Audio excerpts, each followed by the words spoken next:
Perjuangan kemerdekaan Indonesia tidak hanya dilakukan melalui pertempuran fisik, tetapi juga melalui jalur diplomasi.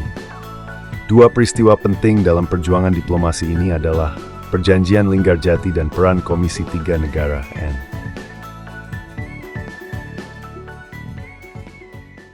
Perjanjian Linggarjati adalah hasil perundingan antara Indonesia dan Belanda yang dimediasi oleh Inggris. Perundingan ini berlangsung di Linggarjati, Jawa Barat, dan ditandatangani secara resmi pada 15 November 6. Yang pertama, Belanda mengakui secara de facto kekuasaan Republik Indonesia atas Jawa, Sumatera, dan Madura. Yang kedua, Indonesia dan Belanda sepakat untuk membentuk negara federasi yang disebut Republik Indonesia Serikat sebelum 1 Januari 1949. Yang ketiga, RIS akan menjadi bagian dari Uni Indonesia Belanda dengan Ratu Belanda sebagai simbol persatuan.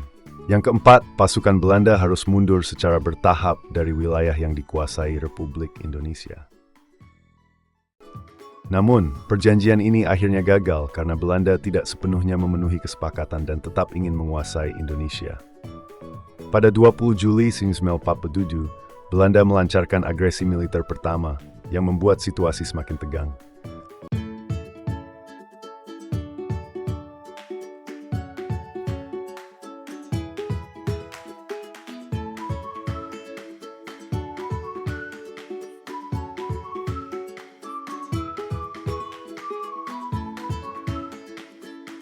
Yang pertama, menjadi penengah antara Indonesia dan Belanda dalam konflik yang terjadi. Yang kedua, mengawasi gencatan senjata antara kedua pihak setelah agresi militer Belanda A.